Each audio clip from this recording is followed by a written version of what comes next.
Good morning everyone. आज का हमारा टॉपिक है बीम। आज हम बीम के बारे में डिस्कस करेंगे कि बीम क्या होती है, कितने टाइप्स की होती है और कौन कौन सी सपोर्ट पर टिकी होती है बीम। तो ये चीज़ आज हम डिस्कस करेंगे। न्यूमेरिकल्स भी देखेंगे इसी के ऊपर आज हम, तो काफ़ी सारी चीज़ें डिस्कस करेंगे। चलिए सबसे पहले हम देखते हैं बीम क्या होती है। तो बीम क्या होती है? बीम एक ऐसा स्ट्रक्चरल एलिमेंट होता है जो हॉरिजॉन्टल लोड, वर्टिकल लोड और शियर लोड को कैरी करता है, उसको संभाले रखता है। उसको हम क्या बोलते हैं? बीम बोलते हैं। कौन कौन सी होती है बीम हमारे पास? बीम हमारे पास होती है सिंपली सपोर्टेड बीम होती है, आपकी फिक्स बीम होती है, कंटिन्यूस बीम होती है, ओवरहैंगिंग बीम होती है और कैंटिलीवर बीम होती है। ये कुछ बीम होती है। तो वन बाय वन हम लोग देखते हैं। तो सबसे पहले आती है आपकी simply supported beam.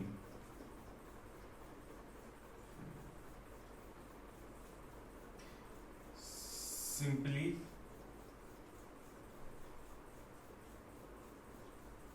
Supported beam. दूसरा है आपका कैंटिलीवर बीम।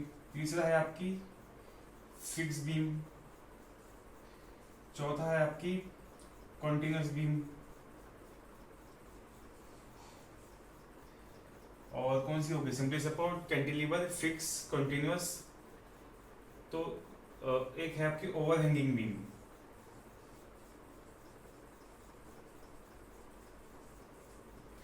तो ये आपकी बीम्स होती हैं। वन बाय वन डिस्कस करते हैं।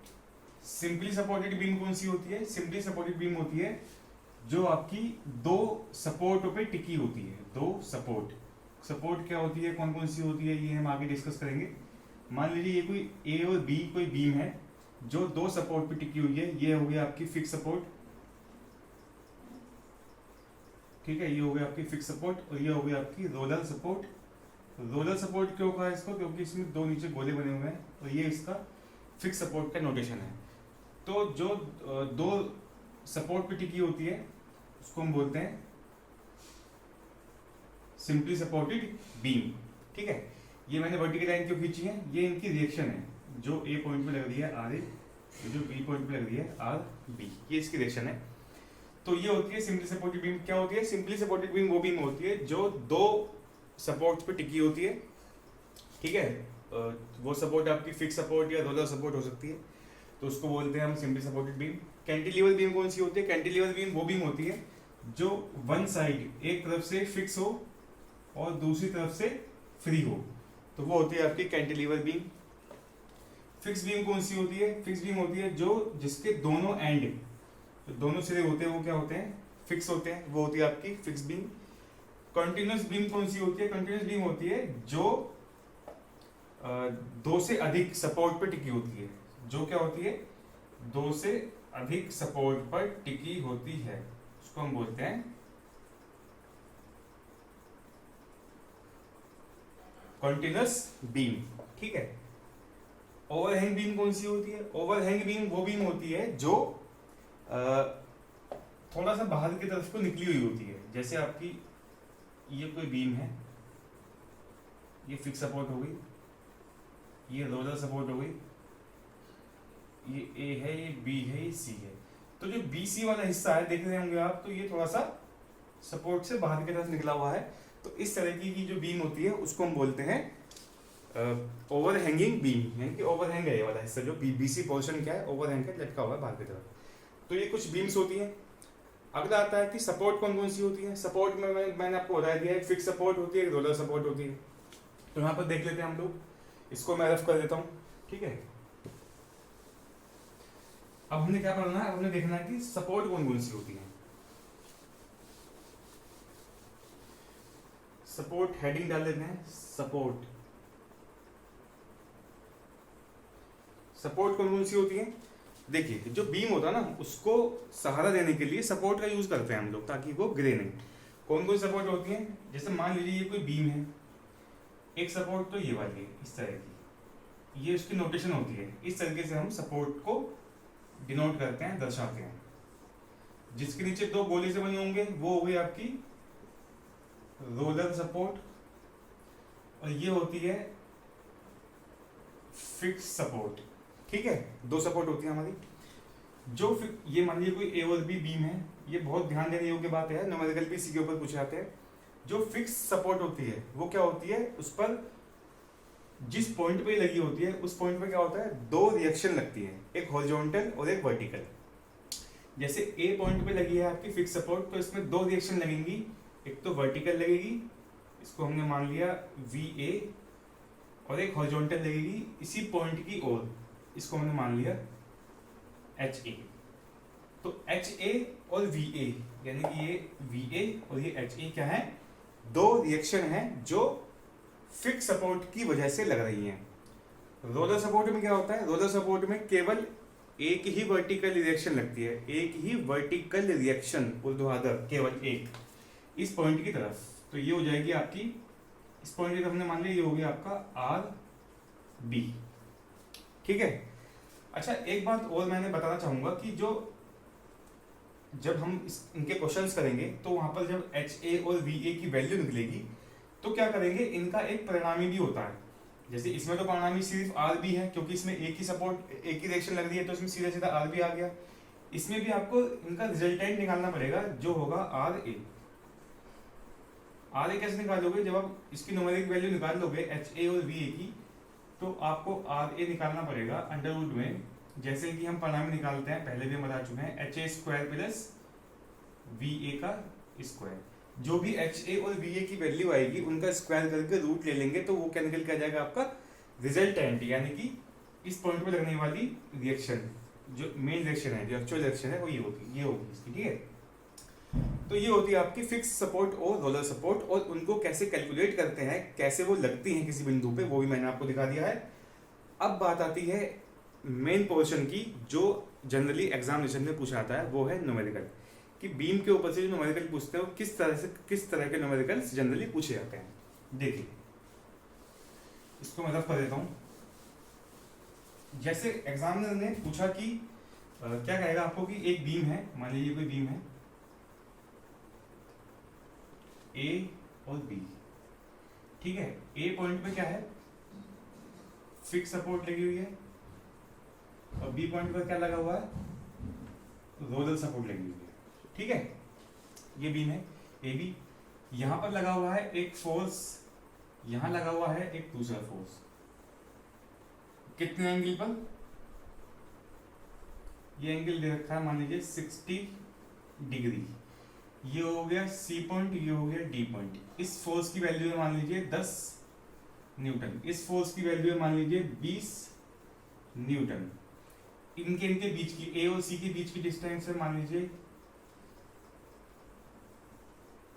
1 मीटर, इसके बीच की डिस्टेंस भी 1 मीटर, और D से B की बीच की डिस्टेंस 2 मीटर। D से B की बीच की डिस्टेंस क्या 2 मीटर है।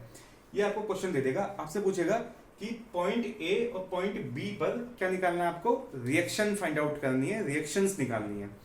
तो आप फटाक से कर दोगे, क्यों, क्योंकि हमने बताया हुआ है पहले कि भाई जहां फिक्स सपोर्ट होती है वहां पर दो रिएक्शन लगती हैं। कौन कौन सी, तो VA लगेगी ऊपर की तरफ, और एक HA लगेगी यहाँ इस तरह से।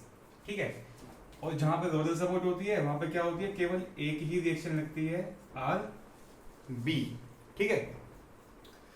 अब हमें क्या करना है, अब हमने वही करना है जो हम अब तक करते आए हैं। क्या करते आए हैं हम, देखिए, सबसे पहले हम क्या निकालेंगे, सिग्मा एक्स निकालेंगे, फिर क्या निकालोगे, सिग्मा वाई निकालोगे, और उसके बाद क्या निकाल दोगे, क्या निकाल दोगे, बस इन दो इक्वेशंस का यूज करके हम लोग जो है क्वेश्चन को सॉल्व कर सकते हैं। एक तीसरी चीज और है, सिग्मा एम भी हम लोग निकाल देंगे। क्या होती है ये क्या होती है, सिग्मा एक्स पता है, हम सिग्मा वाई पता है, सिग्मा एम ये होता है आपका मूवमेंट, यानी कि किसी भी एक पॉइंट के अबाउट जो मूवमेंट होगा वो क्या होगा, 0 होगा। तो यानी कि सिग्मा एक्स 0 लेके चलते हैं, सिग्मा वाई 0 लेके चलते हैं, और सिग्मा एम भी क्या लेके चलते हैं, 0 लेके चलते हैं। क्यों लेके चलते हैं, इक्विलिब्रियम की कंडीशन मान के चलते हैं, इक्विलिब्रियम की कंडीशन। अब क्वेश्चन में ये भी पूछ लेता है कि इक्विलिब्रियम की कंडीशंस क्या होती हैं, बताइए। तो आपको क्या बताना है कि इक्विलिब्रियम की कंडीशन के अंतर्गत आपका sigma x, sigma y, sigma M क्या होते हैं, 0 होते हैं। जब सिग्मा एक्स, सिग्मा वाई 0 है तो ऑब्वियस सी बात है आर क्या होता है सिग्मा एक्स का स्क्वायर प्लस सिग्मा वाई का स्क्वायर। जब एक्स और वाई दोनों जीरो है तो आर भी क्या होगा जीरो, यानी कि इक्विलिब्रियम कंडीशन के अंतर्गत जो रिजल्टेंट होता है वो क्या होता है आपका जीरो होता है। ठीक है, इतना नहीं देखना है, तो हमें ये देखना है कि सिग्मा एक्स मतलब बीम के क्वेश्चन करने के लिए हमें क्या करना पड़ेगा, सिग्मा एक्स जीरो लेके चलना पड़ेगा, सिग्मा वाई जीरो लेके चलना पड़ेगा और सिग्मा एम किसी भी एक पॉइंट के अबाउट मूवमेंट क्या होगा जीरो लेके चलना पड़ेगा। इन तीन कंडीशंस की हेल्प से हमें क्या निकालनी पड़ेगी, जो रिएक्शन है ए पॉइंट पर और बी पॉइंट पर वो हमें निकालनी है। कैसे करेंगे देख लेते हैं। देखो अब देखो इसमें जो है एक फोर्स है 20 न्यूटन का जो तिरछा लगा हुआ है, कितने एंगल पे 60 डिग्री के एंगल पे। तो सबसे पहले हमें क्या करना पड़ेगा, इसके कंपोनेंट तोड़ने पड़ेंगे, जो कि हमने पहले किया था। कैसे करेंगे, देखो इसका एरो कहाँ है, अंदर की तरफ है, यानी कि डी पॉइंट की तरफ है। तो जो हॉरिजॉन्टल एक यहाँ पे होगा इसकी वो और एक लगेगा वर्टिकल यहाँ पर। ठीक है, यानी कि जो कंपोनेंट टूटेंगे एक हॉरिजॉन्टल कंपोनेंट एक वर्टिकल कंपोनेंट। तो हॉरिजॉन्टल वाले कंपोनेंट की वैल्यू क्या आएगी 20 cos 60 और वर्टिकली क्या आएगी 20 sin 60, ये वैल्यू आएगी। ठीक है, तो ये वैल्यूज हमारी आ गई। अब हमने क्या करना है, अब हमने sigma x equal to zero लेकर चलना है। सिग्मा एक्स जीरो का मतलब क्या है कि एक्स डायरेक्शन में जितने भी फोर्स हैं उन सबको जोड़ के जीरो के बराबर कर देना है। ठीक है, अब मैंने क्या बताया था कि एक्स डायरेक्शन में अगर इस तरफ चलेंगे तो प्लस और इस तरफ चलेंगे तो माइनस। ठीक है, अब देखो जो ये वाला फोर्स है ये कहाँ लगा हुआ है, इस तरफ लगा हुआ है, ये माइनस लेके चलेंगे। जो एच ए है, एच ए भी क्या है एक तरीके का फोर्स है, ये कहाँ लगा हुआ है इस तरफ लगा हुआ है, ये क्या लेके चलोगे आप प्लस लेके चलोगे। और एक्स दिशा में कोई बल नहीं लगा हुआ है, एक्स डायरेक्शन में केवल दो फोर्स लगे हैं आपके। कौन कौन से, एक तो एच ए इस तरफ और एक 20 cos 60 इस तरफ। ठीक है, कर दो भाई। तो H A minus 20 cos 60 is equal to zero. Minus 20 cos 60 क्यों लिए, क्योंकि जो 20 cos 60 है वो कहाँ लगा हुआ है, इस तरफ लगा हुआ है। तो यहाँ से एच ए की सीधे सीधे वैल्यू निकल के आ जाएगी 20 cos 60। cos 60 वैल्यू क्या होती है, यानी कि इसको कैलकुलेट करोगे आएगा 10 न्यूटन। एच ए की वैल्यू क्या आ गई 10 न्यूटन। ठीक है, ये वैल्यू होगी निकल के आपकी। अब हमें क्या करना है, सिग्मा वाई जीरो लेके चलेंगे। सिग्मा वाई जीरो का मतलब क्या होगा कि वाई डायरेक्शन में जितने भी फोर्स है उन सभी का बीजगणितीय योग कितना होगा, जीरो होगा। देखो भाई वाई डायरेक्शन में कौन कौन से फोर्स हैं, एक तो ये डब्बे में ये बॉक्स में बंद कर रहा हूं मैं। एक तो वी ए है ऊपर की तरफ लगा हुआ है, ये 10 न्यूटन है नीचे की तरफ लगा हुआ है। 20 sin 60 है, ये भी कहाँ लगा हुआ है, नीचे की तरफ लगा हुआ है। देखो इसको नहीं लेंगे, कहीं आप ये सोचो कि 20 न्यूटन भी लेना है, इसको हम नहीं कंसिडर करेंगे। क्यों, क्योंकि इस 20 न्यूटन के ही दो कंपोनेंट जो हमने तोड़े हैं उनको हम केवल हमको हमें लेना है, बाकी हमें और इसको नहीं लेना है। ठीक है, और कौन सा फोर्स है, और आपका आर बी है, ये भी वर्टिकल फोर्स है। देखो वी ए कहाँ है, ऊपर की तरफ है तो प्लस आएगा, वी ए पॉजिटिव है। उसके बाद 10 कहाँ है, नीचे की तरफ है तो माइनस आएगा। 20 sin 60 नीचे की तरफ है तो माइनस आएगा। उसके बाद आर बी कहाँ है, ऊपर की तरफ है तो प्लस आएगा, इक्वल टू जीरो। तो यहां से वी ए और आर बी में एक इक्वेशन मिल जाएगी हमें। क्या मिलेगी, ये मिल जाएगी हमें V A plus R B is equal to 10 plus 20 sin 60, 10 plus 20 sin 60। ठीक है, ये वैल्यू हमें मिल गई। इसको अगर हम कैलकुलेट करना चाहें तो कैलकुलेट भी हम इसे कर सकते हैं। अभी कैलकुलेटर नहीं है मेरे पास, नहीं तो मैं आपको इसे कैलकुलेट करके भी दिखा देता। चलो कोई बात नहीं, कैलकुलेटर नहीं है तो आप लोग कर लेंगे। कैलकुलेटर से वैल्यू पुट करके sin 60 की, उसके बाद 20 की मल्टीप्लाई करना, 10 को ऐड कर देना, तो एक इक्वेशन तो हमारी ये बन गई। ठीक है, दूसरी इक्वेशन कैसे बनेगी, अब देखो दूसरी इक्वेशन के लिए हमें क्या करना पड़ेगा, मोमेंट लेना पड़ेगा जीरो। किस पॉइंट के अबाउट लेंगे मोमेंट, जब मैं मोमेंट वाला चैप्टर पढ़ाऊंगा तब उसको डिटेल में हम लोग पढ़ेंगे। अभी मोटा मोटा हम लोग जान लेते हैं कि मोमेंट हम उस पॉइंट के अबाउट लेते हैं जिस पॉइंट पर सबसे ज्यादा अननोन फोर्स लगे होते हैं। क्या होता है, अननोन फोर्स, यानी कि जिसकी वैल्यू, जिस बल की वैल्यू, जिस फोर्स की वैल्यू हमको नहीं पता है, उस बिंदु पर, उस बिंदु के अबाउट लेंगे, उस बिंदु के पर कर लेंगे। देखो अननोन फोर्स का ये भी नोन है, ये भी नोन है, ये भी नोन है, ये भी नोन है। एक तो अननोन आपका ये वाला है आर बी, और एक अननोन कौन से है, वी ए और एच ए। अब देखो ए पॉइंट पे दो अननोन फोर्स लगे हुए हैं, एक वी ए और एक एच ए, और बी पॉइंट पे एक ही अननोन फोर्स लगा हुआ है, कौन सा है, आर बी। तो मोमेंट हम किस पॉइंट के अबाउट लेंगे, जिस पॉइंट पे सबसे ज्यादा अननोन फोर्स लगे होंगे। अननोन मतलब जिसकी वैल्यू हमें नहीं पता। तो ए पॉइंट पे दो अननोन फोर्स लगे हुए हैं, एच ए और वी ए, तो हम किसके अबाउट लेंगे, ए पॉइंट के अबाउट ले लेंगे। तो हमने लिख दिया sigma M A is equal to 0, यानी कि इसका मतलब क्या है कि summation of moment at about point A is equal to 0। A point के अबाउट मोमेंट लेंगे। मोमेंट क्या होता है, मोमेंट होता है आपका force into perpendicular distance, force into perpendicular distance. जैसे मान लीजिए इस पॉइंट के अबाउट मोमेंट लेना है, ये ओ है, यहाँ कोई बल लगा हुआ है 10 न्यूटन का, और डिस्टेंस यहाँ की देखिए 2 मीटर, ठीक है। तो मोमेंट क्या होगा इस पॉइंट ओ के अबाउट, इसको हमने लिख दिया एम ओ। इस पॉइंट ओ के अबाउट मोमेंट क्या होगा, force into perpendicular distance. Perpendicular मतलब इस डिस्टेंस के और इस फोर्स के बीच में 90 डिग्री का एंगल होना चाहिए। तो 10 इंटू 2 यानी कि 20 न्यूटन मीटर। तो ये क्या हो गया आपका ओ पॉइंट के अबाउट मोमेंट हो गया, फोर्स इनटू परपेंडिकुलर डिस्टेंस, ठीक है। तो हम वही करेंगे इसमें भी। क्या करेंगे, हमने लिया है, देखिए अब दूसरी बात क्या है कि जब मोमेंट क्या होता है, हम इसमें मोमेंट में हम क्लॉकवाइज मूवमेंट प्लस लेंगे और एंटी क्लॉकवाइज मूवमेंट माइनस लेंगे। क्या कहा मैंने, अगर हम क्लॉकवाइज मूवमेंट की बात करते हैं तो प्लस लेंगे हम मूवमेंट, और अगर हम एंटी क्लॉकवाइज की बात करते हैं तो हम क्या लेंगे, मूवमेंट माइनस लेंगे। क्लॉकवाइज मतलब घड़ी के घूमने की दिशा में पॉजिटिव लेंगे मूवमेंट, और घड़ी के विपरीत दिशा में घूमेगा अगर तो माइनस लेंगे, ठीक है। घूमने से क्या मतलब है, जैसे मान लीजिए कि ये कोई पॉइंट ओ है, ये डिस्टेंस है, ये बल लगा हुआ है 10 का, ये डिस्टेंस है 2 मीटर। इस ओ पॉइंट की बात करते हैं, तो इस ओ पॉइंट जो ये फोर्स है, अगर ये बल लगाएगा नीचे की तरफ इस पॉइंट पे, तो जो ये वाली भुजा है ओ ए, ये कहाँ जाएगी, ये नीचे की तरफ घूमेगी। नीचे की तरफ घूमेगी मतलब यूं घूमेगी इस तरह से, यानी कि क्लॉकवाइज घूमेगी, यानी कि ये यूं घूमेगी इस तरह से ऊपर की तरफ, यानी कि ये क्या हो गया, ये क्लॉकवाइज हो गया। तो यानी कि 10 गुणा 2 क्या हो गया, 20, यानी कि जो 20 न्यूटन मीटर होगा वो क्या होगा, प्लस लेके चलेंगे।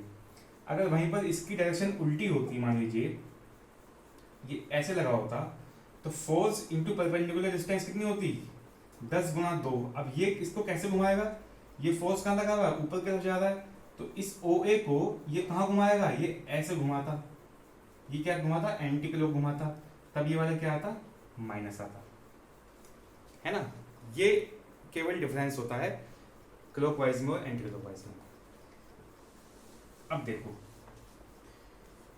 ए पॉइंट कहाँ है, ये वाला है ए पॉइंट। हमने लिया मोमेंट, मोमेंट क्या लेंगे, फोर्स इनटू परपेंडिकुलर डिस्टेंस। देखो एच ए इस पॉइंट से होकर जा रहा है और वी ए भी इसी पॉइंट से होकर जा रहा है, तो इन दोनों का मोमेंट क्या होगा, 0 होगा। क्यों, क्योंकि फोर्स तो है लेकिन परपेंडिकुलर डिस्टेंस हमें नहीं है, वो हमारी क्या है, 0 है। तो फोर्स इनटू डिस्टेंस 0, तो इन दोनों का मोमेंट क्या हो जाएगा, 0। बात समझ लो भाई, ये फोर्स इस पॉइंट से होकर जा रहा है तो डिस्टेंस है ही नहीं कुछ भी, 0 हो गया डिस्टेंस। जब डिस्टेंस 0 है तो मोमेंट भी क्या होगा, 0 हो जाएगा। अब बात आती है 10 की, तो 10 इंटू यहाँ से यहाँ तक की दूरी, ये कितनी है, 1 मीटर। ये कैसे घुमाएगा इसको, क्लॉकवाइज घुमाएगा, तो यानी क्लॉकवाइज क्या होगा, प्लस हो जाएगा। तो 10 इंटू 1।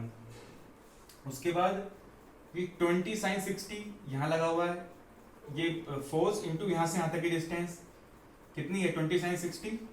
अब ये भी कैसे घुमाएगा इसको, ये भी क्लॉकवाइज घुमाएगा, तो ये भी प्लस आ जाएगा, प्लस के 20 sin 60 इंटू यहां से लेकर यहां तक की डिस्टेंस कितनी है, 1 और 1 2 एफ इंटू डी था ना।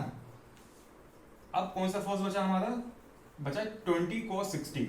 देखो 20 cos 60 जो है ये कहाँ जा लग रहा है, हॉरिजॉन्टल लग रहा है, यानी कि ये किससे होकर जाएगा, ये भी क्या है आपका ओ से होता हुआ जाएगा। देखिए कोई भी फोर्स अगर है, अगर वो उसी बिंदु से होकर जा रहा है जिस बिंदु से के परितः, जिस बिंदु के अबाउट हम लोग मोमेंट ले रहे हैं, तो उसका मोमेंट क्या होना है, 0 होना है, क्योंकि उसके लिए डिस्टेंस क्या है, 0 है, कोई डिस्टेंस उसकी है नहीं। तो इस पॉइंट से होके कितने फोर्स जा रहे हैं, इस पॉइंट से होके 3 बल जा रहे हैं, एक तो HA, एक VA और एक 20 cos 60। ये तीनों बल क्या है, इस बिंदु से हो जा रहे हैं, तो इन तीनों बलों का जो मोमेंट होगा क्या होगा, शून्य होगा, जीरो होगा, इसलिए हम इनको कंसिडर नहीं करेंगे। अच्छा, दूसरी बात, इस 20 को भी कंसिडर नहीं करेंगे, क्यों, क्योंकि इस 20 के लिए तो हमने दो कंपोनेंट तोड़े थे, 20 cos 60 और 20 sin 60, तो हम इन दोनों को ले रहे हैं, तो हम इसको नहीं लेंगे। ठीक है, अगला है आपका RB। RB कहाँ है, RB ऊपर की तरफ लग रहा है, यानी कि इस पॉइंट के अबाउट मोमेंट ले रहे हैं। RB कहाँ है, ऊपर की तरफ लग रहा है, यानी कि AB बीम को जो RB है वो ऐसे घुमाने की कोशिश करेगा, यानी कि ये इस तरीके से घुमाने की कोशिश करेगा, यानी कि एंटी क्लॉकवाइज घुमाने की कोशिश करेगा।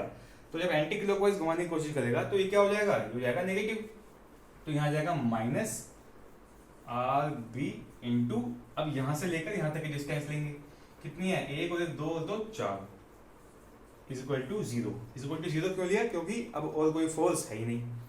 ठीक है, अब इसको अगर आप सिंप्लीफाई करोगे तो यहाँ से किसकी वैल्यू निकल के आएगी, यहाँ से निकल के आएगी RB की वैल्यू, जो भी RB की वैल्यू निकल के आएगी, जो भी आएगी, ठीक है, आपके पास कैलकुलेटर है, आप लोग आसानी से इसकी वैल्यू फाइंड आउट कर सकते हैं। जो भी RB की वैल्यू निकल के आएगी, उस RB की वैल्यू को उठा के आप कहाँ रखोगे, उस RB की वैल्यू को उठा के आप रख दोगे इक्वेशन नंबर 1 में।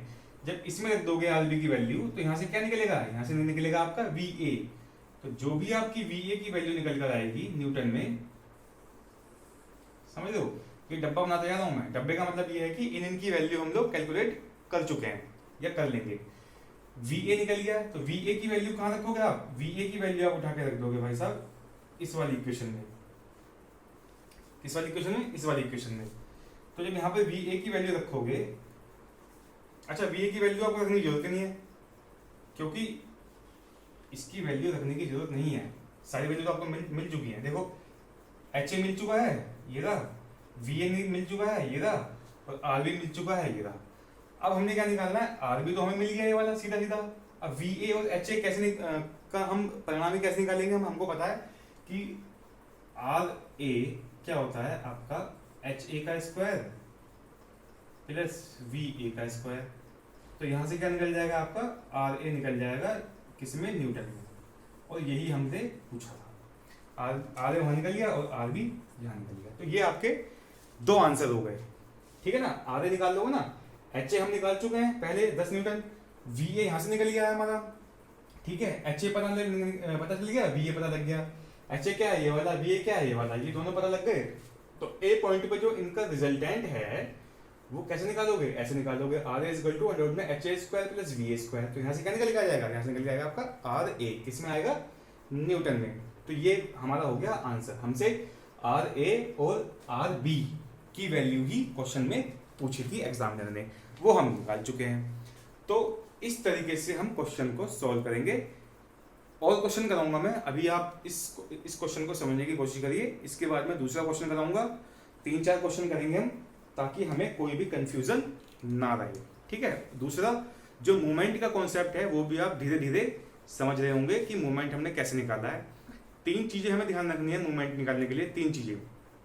पहली चीज क्या है, पहली है आपकी कि मूवमेंट हम उस पॉइंट के अबाउट लेंगे जिस पॉइंट के अबाउट सबसे ज्यादा अननोन फोर्स लगे हुए हैं। अननोन फोर्स का मतलब ये क्या है कि उस पॉइंट के अबाउट लेंगे जिस पॉइंट पर हमें जो बलों की संख्या है, बलों की संख्या क्या है, सबसे ज्यादा बल लगे हुए हैं उस पर, और वो बल लगे हुए हैं जिनकी वैल्यू हमें नहीं पता कि जिनकी वैल्यू हमें निकालनी है। ठीक है, तो पहला पॉइंट क्या कहता है, पहला पॉइंट कहता है कि मूवमेंट आप उस पॉइंट के अबाउट लें जिस पॉइंट पर सबसे ज्यादा अननोन फोर्स लगे हुए हों। दूसरा पॉइंट क्या आता है मूवमेंट के बारे में कि क्या आता है, क्लॉकवाइज मूवमेंट आप क्या लेंगे, पॉजिटिव लेंगे, और एंटी क्लॉकवाइज मूवमेंट क्या लेंगे, आप नेगेटिव लेंगे। आप इसका उल्टा भी कर सकते हो, आप एंटी क्लॉकवाइज पॉजिटिव और क्लॉकवाइज नेगेटिव भी लेके चल सकते हो, कोई इशू नहीं है। लेकिन आप कॉपी के ऊपर लिख दीजिएगा कि हमने क्लॉकवाइज एंटी क्लॉकवाइज प्लस लिया है और क्लॉकवाइज माइनस लिया है।